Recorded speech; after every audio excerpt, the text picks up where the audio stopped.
शुरुआत कर रहे हैं हम लोग डी ब्लॉक चैप्टर के लेक्चर नंबर 6 का, जिसमें आज हम लोग किसके बारे में पढ़ेंगे, अंतरकाशी यौगिक किसे कहते हैं। इसके बाद क्या पढ़ना है जी, हम लोग को नेक्स्ट टॉपिक रहेगा संकुल निर्माण, मिश्र धातु का निर्माण, मानक अपचयन विभाव का मान किस तरीके से डी ब्लॉक के तत्वों में देखा जाता है, और लास्ट में हम लोग को पढ़ना है डी ब्लॉक के रासायनिक गुण। ठीक है, इससे पहले जो क्लास हुआ था उसमें हम लोग बात किए थे किसके बारे में, रंग के बारे में, कि डी ब्लॉक के जितने भी तत्व होते हैं जब वो यौगिक बनाते हैं, ठीक है ना, तो कैसे होते हैं, वो रंगीन होते हैं। और रंग शो करने का रीजन जो रहता है वो क्या होता है, आपका डी संक्रमण। लेकिन उसमें भी अब बात था क्या, आपका K2Cr2O7 और KMnO4। क्लियर है कि नहीं। आज हम लोग बात करेंगे अंतरकाशी यौगिक क्या है। हेडिंग डालो, अंतरकाशी यौगिक। क्या पढ़ रहे हैं हम लोग, अंतरकाशी यौगिक। असल में क्या होता है, जब 3D श्रेणी के जितने भी तत्व रहते हैं, ठीक है, 3D श्रेणी के तत्व हैं, सबके सब क्या होंगे, ठोस हैं, धातु हैं तो क्या है, ठोस हैं। अब ये जो 3D श्रेणी के ठोस धातु है वो आपस में कौन से रूप में व्यवस्थित होते हैं, क्रिस्टल जालक के रूप में। कौन से रूप में, क्रिस्टल जालक के रूप में। जैसे कि समझने का कोशिश करो, हम लोग क्रिस्टल जालक बना रहे हैं ना, ध्यान से समझो, क्रिस्टल जालक बना रहे हैं आयरन का। आयरन है आपका ठोस, लोहा जी, ठीक है, ये देखो इस तरीके से इसका क्रिस्टल जालक बना देते हैं। क्लियर है। क्रिस्टल जालक जिसमें अवयवी परमाणु को हम लोग कौन से रूप में शो करते थे, गोले के रूप में शो करते थे। याद आ रहा है, कौन से रूप में शो करते थे, गोले के रूप में। क्लियर है, ये इस तरीके से व्यवस्थित है। ठीक, क्लियर है। ये ऐसा क्रिस्टल जालक का क्या हुआ, निर्माण हुआ। ये एक दूसरे से आपस में क्या है, जुड़े हुए हैं। ध्यान से समझना, ये आपस में एक दूसरे से क्या है, ऐसे जुड़े हुए हैं।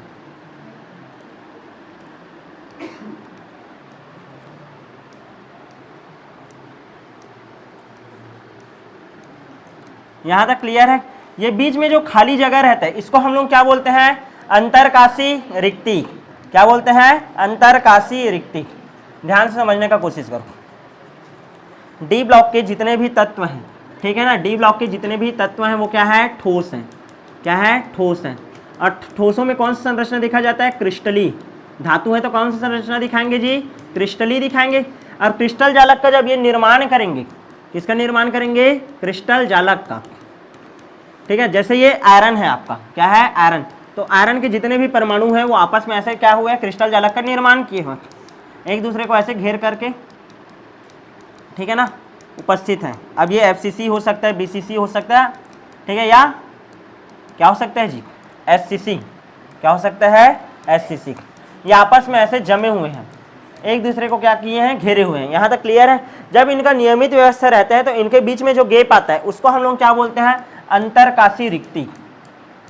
क्या बोलते हैं, अंतरकाशीय रिक्ति। ये जो अंतरकाशी रिक्ति है, इस जगह पर यदि कोई छोटे साइज का परमाणु आकर के बैठ जाए, ठीक है ना, छोटा साइज का परमाणु, छोटा साइज का परमाणु कौन रहेगा पूरे वर्ग में, जैसे कि हाइड्रोजन है या बोरान है या कार्बन है या आपका नाइट्रोजन है, ये यहाँ पास यदि उपस्थित हो जाए, यदि यहाँ पास हाइड्रोजन आ जाए या फिर क्या आ जाए, बोरान आ जाए, क्या आ जाए, बोरान आ जाए, या फिर क्या आ जाए, नाइट्रोजन, क्योंकि उसका कार्य बहुत ही ज़्यादा क्या होता है, छोटा। वर्ग में जो सबसे ऊपर रहता है उसका साइज सबसे छोटा, स्मॉल साइज, देशम, याद आया, क्लियर है कि नहीं। तो उसका साइज सबसे ज़्यादा छोटा है, तो अंतरकाशी रिक्ति में आसानी से आ सकता है। जैसे कि Fe का बनाया हो तो कार्बन आ गया, ठीक है। तो इसके कारण ये जो यौगिक है, ठीक है, इसके गुणों में क्या हो जाता है, वृद्धि हो जाता है। कुछ गुणों में क्या हो जाता है, वृद्धि। और ये जो नया यौगिक बनता है इसको हम लोग बोलते हैं अंतरकाशी यौगिक। क्या बोलते हैं, तो कैसे लिखोगे पेपर में, ध्यान से समझना। डी ब्लॉक के अधिकतर तत्व ठोस होते हैं क्योंकि ये धातु होते हैं, इनमें क्रिस्टली जालक व्यवस्था पाई जाती है। जब ये क्रिस्टल जालक का निर्माण करते हैं तो इनके बीच में रिक्त स्थान होता है जिसे अंतरकाशी रिक्ति कहते हैं। इस अंतरकाशी रिक्ति में छोटे साइज के परमाणु जैसे हाइड्रोजन, बोरान, कार्बन या नाइट्रोजन आकर के रिक्ति में भर जाते हैं, ठीक है, जिसके कारण एक नए यौगिक का निर्माण होता है जिसे क्या बोलते हैं, अंतरकाशी यौगिक। क्या बोलते हैं, अंतरकाशी यौगिक। अब ये जो अंतरकाशी यौगिक है इसका क्या क्या गुण होगा। नॉर्मल जो ये आयरन था वो कंडक्टिविटी शो करता है, लेकिन जैसे इसमें कार्बन आ गया तो इसका जो विद्युत चालकता है वो बहुत ही ज्यादा क्या हो जाएगा, बढ़ जाएगा। तो इसका क्या गुण हो जाएगा, अंतरकाशी रिक्ति में उपस्थित होने के कारण अंतरकाशी यौगिक बना तो उच्च विद्युत चालकता हो जाएगा। चालकता क्या हो जाएगा, इसका बढ़ जाएगा। इसका गलनांक क्या हो जाएगा, बढ़ जाएगा, उच्च गलनांक हो जाएगा। गलनांक भी क्या हो जाएगा, बढ़ जाएगा। ऐसे ही नॉर्मल उसका मेल्टिंग पॉइंट बॉइलिंग पॉइंट ज़्यादा रहता है, इसमें और कोई पदार्थ मिला दे तो इसको गलाने में और ज़्यादा टाइम लगेगा, तो गलनांक भी क्या हो जाएगा, एकदम ज़्यादा उच्च हो जाएगा, कठोर हो जाएगा बहुत ही ज़्यादा, और धात्विक चमक भी इसका बढ़ जाएगा, धात्विक चमक भी क्या हो जाएगा, इसका बढ़ जाएगा। इसके अलावा ध्यान समझना, अधातु इसमें डाले हो, इसमें क्या डाले हैं, अधातु, तो अधातु डालने के कारण आघात वर्धनीयता जो रहता है ना वो हो जाता है कम। आघात वर्धनीयता मतलब समझते हो ना, आघात करोगे तो वो फैलता है, जैसे कि लोहा है उसको जैसे मैं हथौड़ा मार रहा हूं तो वो फैलेगा, लेकिन जैसे उसमें कार्बन मिला है तो फैलेगा क्या, नहीं, आघात वर्धनीयता क्या हो जाएगा, इसका कम हो जाएगा, क्या हो जाएगा, कम। यहां तक क्लियर है कि नहीं। अच्छा, उसके अलावा क्या हो सकता है, तनन सामर्थ्य बढ़ जाएगा, क्या बढ़ जाएगा, तनन सामर्थ्य। तनन सामर्थ्य मतलब समझ रहे हो ना, खींचोगे तो, ठीक है ना, ये वाला कहानी। यहां तक क्लियर है। तो ये सब गुण होता है किसका, अंतरकाशी यौगिक का। सब गुण ध्यान से समझना, सब गुण बढ़ रहा है, केवल आघात वर्धनीयता बस गुण क्या हो रहा है, घट रहा है। क्लियर है, ऐसे करके याद रखना। किसका किसका हम लोग अंतरकाशी यौगिक बनाते हैं, आयरन और कार्बन का, आयरन प्लस कार्बन का करके एक यौगिक बना सकते हैं, और क्रोमियम प्लस कार्बन का, किसका, क्रोमियम प्लस कार्बन का। आयरन प्लस कार्बन जब आपस में जुड़ता है ना तो इसको बोलते हैं ढलवा लोहा, बताया था मैं धातु निष्कर्षण में। क्लियर है, यहां तक समझ आया कि नहीं, ठीक है। और क्रोमियम प्लस कार्बन ये भी आपस में मिलकर के किसका निर्माण करता है, अंतरकाशी यौगिक का। आगे बढ़ जाऊं क्या मैं, अब बात करते हैं अंतरकाशी यौगिकों के प्रकार के बारे में। ये कितने प्रकार का रहता है, दो प्रकार का होता है। कितने प्रकार का होता है, दो प्रकार का। पहला होता है रस समीकरण मिति, रस समीकरण मिति अंतरकाशी यौगिक,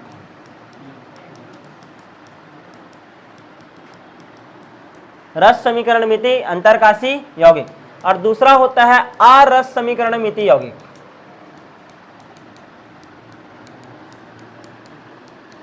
अरस समीकरण मिति अंतरकाशी यौगिक।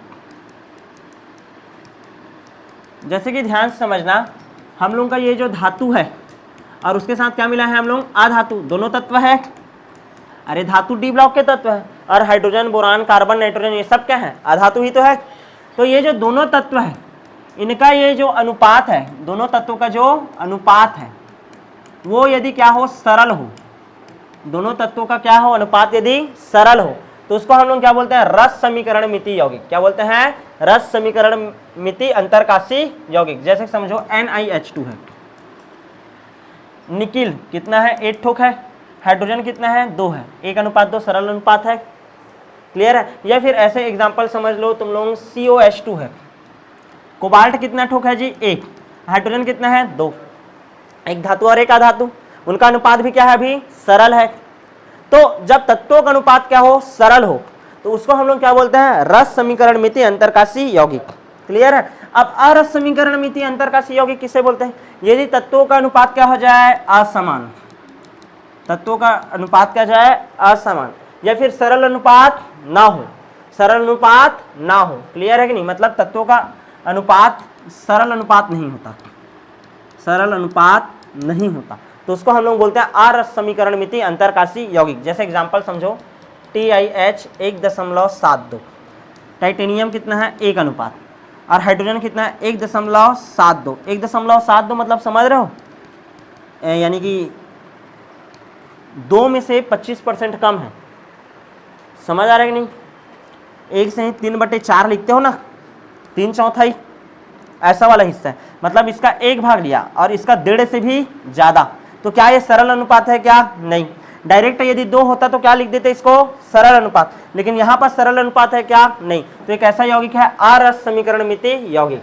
कैसा है, अरस समीकरण मिति यौगिक। और क्या उदाहरण है, ZnH1+02, यहाँ पास इसका 1:1.02 ऐसा आ गया, तो ये भी सरल अनुपात है क्या, नहीं। 1:1 होता सरल होता, 1:2 होता तो भी सरल होता, 1:3 होता तो भी सरल होता, लेकिन ऐसा अनुपात आया, मतलब क्या है, ये भिन्नात्मक है। क्या है, ये भिन्नात्मक है। क्या ये सरल है, क्या नहीं।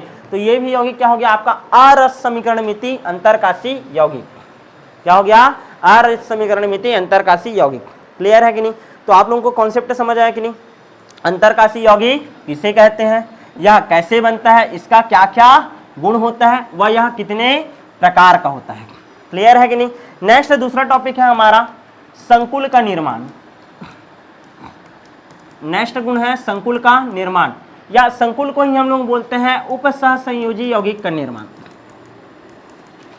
उपसह संयोजी यौगिक का निर्माण आपका जो नेक्स्ट चैप्टर रहेगा ना, ठीक है, तो उसमें डी ब्लॉक के तत्वों का यूज होगा। किसका यूज होगा? डी ब्लॉक के तत्वों का। असल में क्या होता है, ध्यान से समझना, ठीक है। उपसह संयोजी यौगिक जो रहता है दो चीजों से मिलकर के बनता है। कितने चीजों से मिलकर के बनता है? दो चीजों से। एक तो होता है आपका लिगेंड और एक होता है आपका डी ब्लॉक का तत्व। क्या होता है? डी ब्लॉक का तत्व। ये लुईस क्षार होता है, ये लोन पेयर देता है, क्लियर है। और ये क्या होता है? लुईस अम्ल होता है, लुईस एसिड होता है, क्योंकि ये लोन पेयर को क्या करता है, हो गया, ग्रहण करता है। क्या करता है? ग्रहण। लोन पेयर ग्रहण क्यों कर रहा है? क्योंकि इसके पास रिक्त N-1 डी कक्षक क्या है? उपस्थित है। अरे इसके पास रिक्त डी कक्षक है, क्लियर है, तो इसके पास कहीं से ये सामने वाला आ करके लोन पेयर दान देगा तो उसको आसानी से क्या कर लेगा? ग्रहण कर लेगा।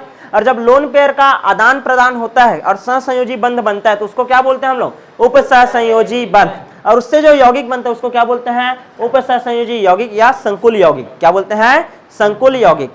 क्लियर है कि नहीं? यहां तक समझ आया कि नहीं? जैसे कि देखो कॉपर है, क्लियर है, कॉपर डी ब्लॉक का तत्व है। इसके साथ अभिक्रिया कौन कर लिया? अमोनिया। कौन अभिक्रिया किया है? अमोनिया। ठीक है, कितना इसका अणु? 6। ठीक है, इसके बारे में पूरा केमिस्ट्री चलेगा, इसका पूरा नामकरण होगा। और इसके ऊपर कितना चार्ज लगा है? ये 3। ये घात में कितना लगा है? 3। क्लियर है कि नहीं? इसका नाम क्या होता है मैं बता रहा हूं, इसका नाम है hexammine cobalt. Hexammine cobalt third ion. ये यहां पास लगा है प्लस चार्ज, ऐसा करके। यहां पास देखो दो चीज है, ये है लिगेंड, अमोनिया के पास लोन पेयर रहता है तो उसको दान देगा किसको? कॉपर को। इसके बारे में पूरा डिटेल पढ़ेंगे, कैसा टाइप का, अलग टाइप का दिख रहा है ऐसा, तो पूरा स्पेशल इसका पूरा एक अलग ही केमिस्ट्री है, कोऑर्डिनेशन केमिस्ट्री बोलते हैं जिसको, ठीक है ना। तो उसमें अच्छे से पढ़ेंगे, अगला चैप्टर 2 दिन 3 दिन बाद यही रहेगा, क्लियर है। तो उसमें अच्छे से नामकरण भी सिखाऊंगा मैं, कैसे कैसे क्या होता है। यहाँ पास इसको उपसह संयोजी क्षेत्र बोलते हैं, इसके बारे में बात करेंगे, इसको उपसह संयोजी संख्या बोलते हैं, ठीक है। बहुत सारा बात करना पड़ेगा, क्लियर है। तो पहले तो नॉर्मली जानो कि एक होता है लिगेंड जो लोन पेयर को क्या करता है? दान देता है, और एक होता है क्या आपका डी ब्लॉक का तत्व जो कि क्या होता है? लोन पेयर को ग्रहण करने वाला होता है। ये दाता है और ये ग्रहण करने वाला ग्राही है, क्लियर है कि नहीं। ये दोनों क्या बनाते हैं? जो यौगिक बनाए, ये नया प्रकार का यौगिक है, इसको ही हम लोग क्या बोलते हैं? संकुल बोलते हैं। क्या बोलते हैं? संकुल। क्लियर है, ये गुण जान डाले कि नहीं। अच्छा, संकुल बनाने का फिर से वही रीजन दोगे, डी ब्लॉक के तत्वों का आकार क्या होता है? छोटा। आकार कैसा होता है? छोटा। दूसरा, उसका प्रबल नाभिकीय आवेश होता है, प्रबल नाभिकीय आवेश होता है। और क्या लिख सकते हो तुम लोग? रिक्त N-1 डी कक्षक की उपस्थिति। और क्या लिख सकते हो? परिवर्ती ऑक्सीकरण अवस्था, ऑक्सीकरण अवस्था। क्लियर है, ये 4 कारण लिख सकते हो संकुल यौगिकों के निर्माण का, क्लियर है। वही कॉमन चीज है, ठीक है, भूलोगे क्या? नहीं। नेक्स्ट गुण में चले, कितना गुण पढ़ लिए? 2। पहले क्या पढ़े? अंतरकाशी यौगिक, और फिर दूसरा क्या पढ़ लिए? संकुल यौगिक। तीसरा मोस्ट एमपी गुण है मिश्र धातु का निर्माण। सब लोग पढ़े होंगे इसको, मिश्र धातु, एलॉय बोलते हैं, एलॉय, क्लियर है। मिश्र धातु का निर्माण। एक होता है मिश्र धातु, और ये क्या है? मिश्र धातु। एफ ब्लॉक का तत्व जब बनाता है ना तो उसको बोलते हैं मिश्र, और ये क्या है? मिश्र। तो पेपर में पढ़ना, ऐसा मत बोलना प्रिंटिंग मिस्टेक हो गया है करके, ठीक है ना। वो मिश्र है और ये मिश्र है, उसको मिश्र ऐसे MISCH होता है, क्लियर है ना। चलो, तो मिश्र धातु किसे कहते हैं? ध्यान दो, इधर हम लोग क्या पढ़ रहे हैं? मिश्र धातु। असल में क्या होता है? जब समान आकार के संक्रमण धातु, लगभग समान आकार, लगभग, क्या बोल रहा हूं मैं? लगभग समान आकार के जो परमाणु हैं, ठीक है ना, समान आकार के परमाणु, और वो भी कौन सा? डी ब्लॉक के, ठीक है, आपस में जुड़ेंगे, आपस में क्या करते हैं? क्रिया करते हैं, आपस में क्रिया करते हैं। तो जिस यौगिक का निर्माण होता है उसको हम लोग क्या बोलते हैं? मिश्र धातु। क्या बोलते हैं? मिश्र धातु। क्लियर है कि नहीं। जब लगभग, ध्यान समझना, समान आकार के डी ब्लॉक के तत्व आपस में क्या करते हैं, क्रिया करते हैं। क्या करते हैं, क्रिया करते हैं। तो जिन नए यौगिकों का निर्माण होता है उसको क्या बोलते हैं, मिश्र धातु। असल में मिश्र धातु बनाया ही क्यों जाता है, देखो कोई एक, ध्यान देना ना, कोई एक धातु है जिसका चालकता ज़्यादा है, चालकता क्या है उसका, ज़्यादा, लेकिन उसका जो मजबूती है वो क्या है, कम है, मजबूती क्या है, कम। और कोई एक ऐसा धातु है जिसका मजबूती ज़्यादा है, मजबूती क्या है, ज़्यादा, लेकिन चालकता क्या है उसका, कम, चालकता क्या है, कम। तो मैं दोनों को यदि मैं मिला दूं तो प्रभावी कौन होता है, चालकता। तो वो जो धातु रहेगा ज़्यादा चालकता वाला भी बन जाएगा और ज़्यादा मजबूत भी बन जाएगा। एक इसका गुण इसको मिल जाएगा, इसका गुण इसको मिल जाएगा। समझ आ रहा है कि नहीं, दोनों में कुछ कुछ कमी था, दोनों एक साथ रहे तो दोनों का ये जो कमी था वो क्या हो गया, पूरा हो गया। क्लियर है कि नहीं, तो इस कारण बनता है आपका क्या, मिश्र धातु। क्लियर है कि नहीं, क्लियर है। जैसे कि हम लोग देखे होंगे पीतल बनता है, पीतल, पीतल का बर्तन जानते हो, पीतल बनता है किससे, तांबा से प्लस जिंक से, पिताजी करके याद रखना, पिताजी, पीतल, पीतल किससे बनता है, तांबा और जिंक से। क्लियर है कि नहीं, ठीक है। 60% रहता है आपका तांबा और जिंक कितना परसेंट रहता है, 40%। और पीतल के बर्तन का उपयोग होता है भाई, मूर्तियों का उपयोग होता है। क्लियर है कि नहीं, समझ आ रहा है कि नहीं, हाँ लोटा भी बनता है, पीतल का लोटा, ठीक है। यहाँ तक क्लियर है, समझ आया कि नहीं। सबसे पहले किसके बारे में पढ़ डाले, पीतल। यहाँ तक क्लियर है। जो मिश्र धातु होता है जिनसे मिलकर के बना है उनके अपेक्षा ज्यादा क्या होता है, कठोर होता है, ज्यादा मजबूत होता है और ज्यादा अधिक गुण वाला होता है। क्लियर है कि नहीं, ये पॉइंट लिखना पड़ेगा, ठीक है। पीतल हो गया, और क्या है तुम्हारा, कांसा। कांसा किससे किससे मिलकर के बना रहता है, चलो बताओ, टिन और कॉपर से। कांसा किससे किससे मिलकर के बना है, टिन से और किससे, कॉपर से। टिन और कॉपर से, किससे मिलकर के बना है, टिन और कॉपर से। टाका करके याद रख सकते हो, कैसे याद रख सकते हो, टाका, टिन कॉपर, क्या बना, कांसा। टिन और कॉपर क्या मिलाते हैं, कांसा। कांसा का बर्तन देखे होगे, ठीक है, कांस्य पात्र बर्तन बनाने में उपयोग होता है। और क्या है, जर्मन सिल्वर, घर में होगा, खाना नहीं रखते, सामान रखते हैं, जर्मन के बर्तन ऐसा करके बोलते हो ना, ठीक है। जर्मन सिल्वर, जर्मन सिल्वर किससे मिलकर के बना है, कजनी, गजनी नहीं, क्या बोलना, कजनी। कॉपर, जिंक और निकिल, कॉपर, जिंक और निकिल। सबसे ज्यादा परसेंटेज कॉपर का 56%, जिंक का 24%, ठीक है, और 20% किसका रहता है, निकिल का। इसका भी उपयोग किस में होता है, बर्तन बनाने में। किस में होता है, बर्तन बनाने में।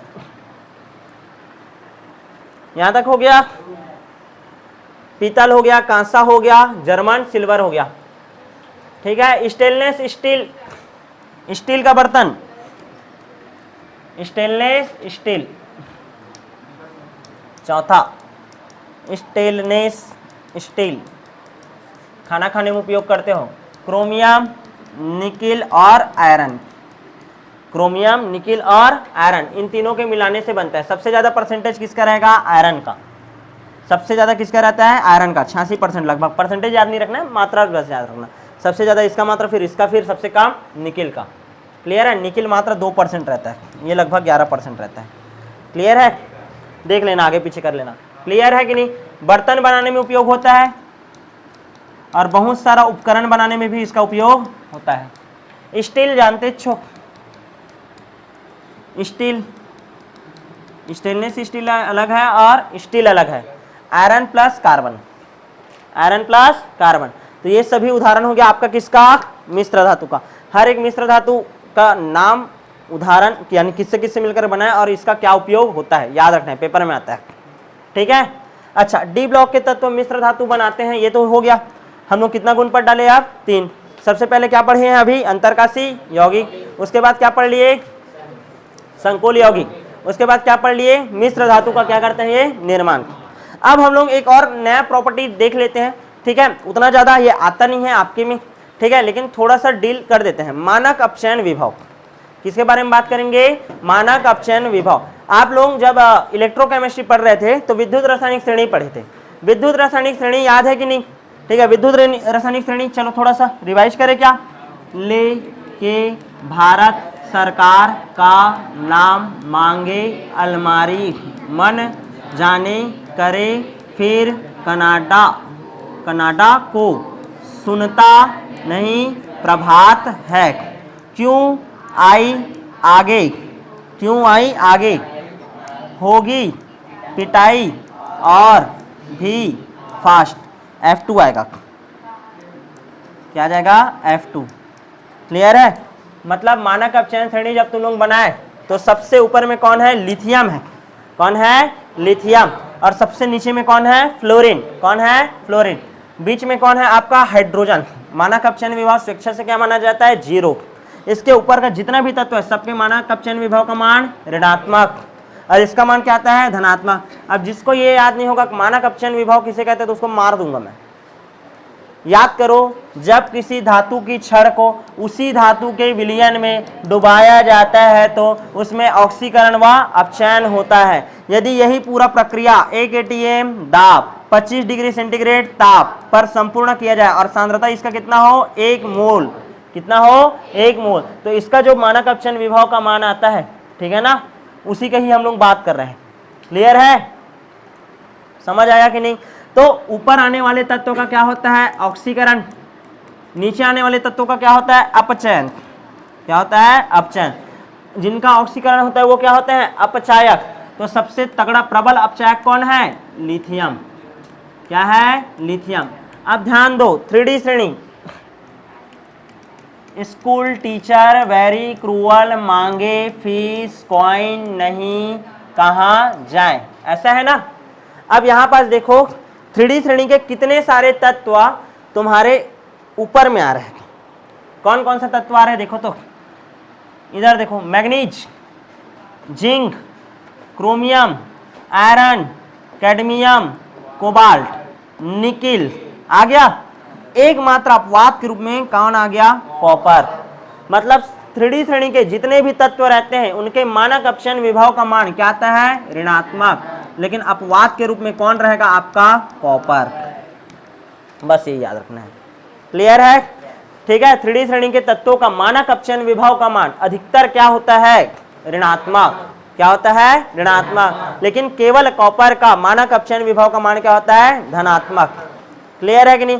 जितने भी ये तत्व रहते हैं, यदि ये HCl के साथ क्रिया करें, श्रेणी में ऊपर आने वाले तत्व नीचे आने वाले तत्वों को, यही है ना, उसके विलयन से क्या कर देते हैं? प्रतिस्थापित कर देते हैं। मतलब मैं ध्यान से समझो, क्या करूंगा? जिंक लिया, ये जिंक, इसको नीचे में आने वाला कौन सा तत्व है? आपका हाइड्रोजन है। हाइड्रोजन का विलयन बना दिया HCl। क्या विलयन है? HCl। कितना HCl ले लिया? 2 HCl। तो इससे क्या कर देगा? विस्थापित, और क्या बना देगा? ZnCl2, और अलग हो जाएगा क्या? H2। श्रेणी में ऊपर आने वाला तत्व नीचे आने वाले तत्व को उसके विलयन से क्या कर देता है? प्रतिस्थापित। श्रेणी में ऊपर आने वाला तत्व जिंक, नीचे आने वाला तत्व हाइड्रोजन, उसका विलयन HCl, उससे क्या कर दिया? उसको हाइड्रोजन को विस्थापित कर दिया। होता है। मतलब ये जितना भी तत्व रहेगा ये सब HCl के साथ क्रिया करके कौन सा गैस मुक्त करेंगे? H2। कौन सा गैस मुक्त करेंगे? H2। लेकिन Ag, Hg, Pt, Au ये भी डी ब्लॉक का ही तत्व तो है क्या? Ag, Hg, Pt और Au। और ये तो Bi बिस्मथ P ब्लॉक का है। F2 कहाँ का है? P ब्लॉक का। तो ये चारों के चारों HCl के साथ क्रिया करके H2 गैस मुक्त नहीं करते। क्यों? क्योंकि मानक अपचयन श्रेणी में इनका विभव का मान क्या आता है? धनात्मक। क्लियर है कि नहीं? तो ये आपका मानक अपचयन विभव वाला भी टॉपिक पूरी तरीके से कंप्लीट।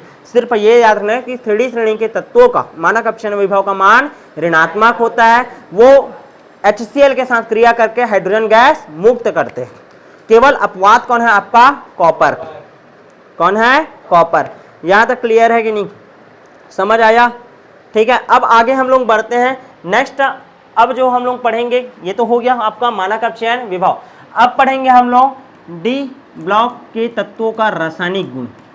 डी ब्लॉक के तत्वों का रासायनिक गुण। अभी तक बात कर रहे थे भौतिक गुण। क्या क्या पढ़े थोड़ा सा रिवाइज करते हैं। ठीक है ना?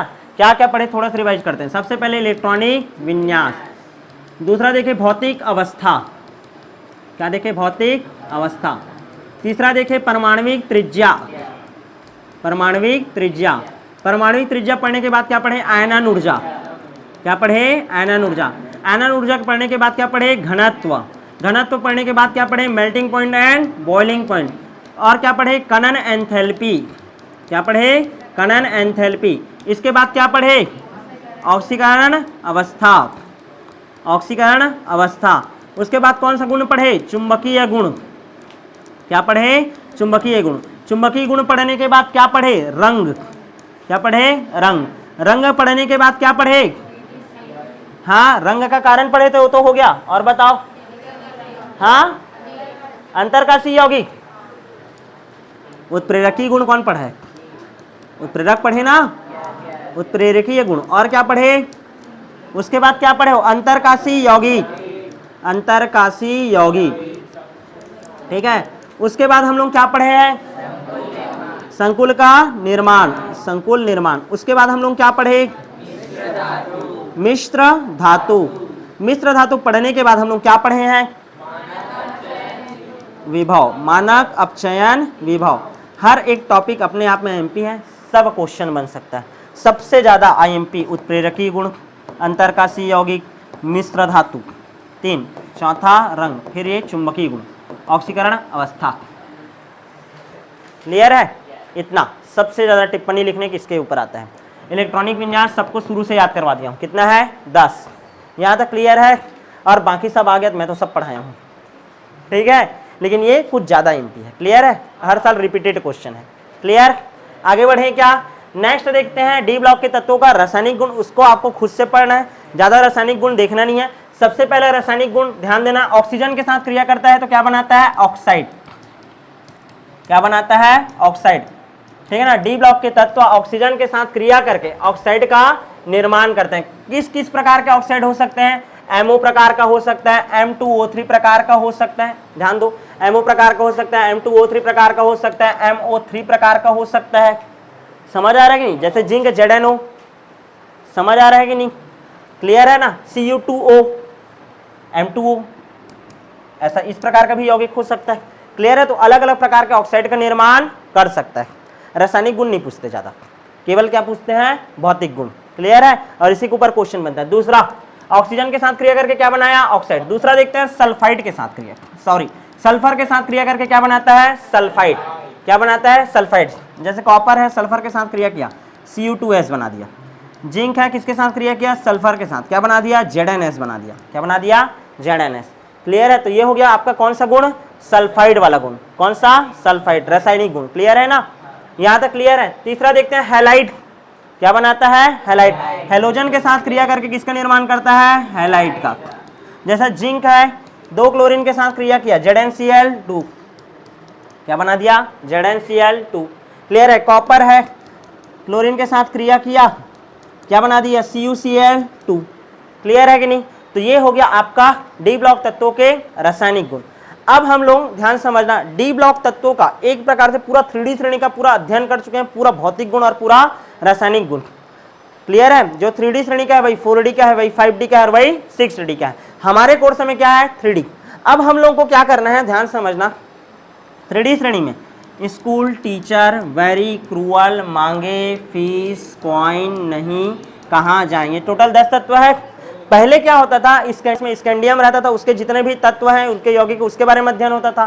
टाइटेनियम के यौगिकों के बारे में अध्ययन होता था। वेनेडियम कराया जाता है। क्रोमियम का यौगिक है जो बहुत ज्यादा यूज होता है आपका K2Cr2O7। इसको जो नेक्स्ट क्लास होगा उसमें हम लोग K2Cr2O7 और KMnO4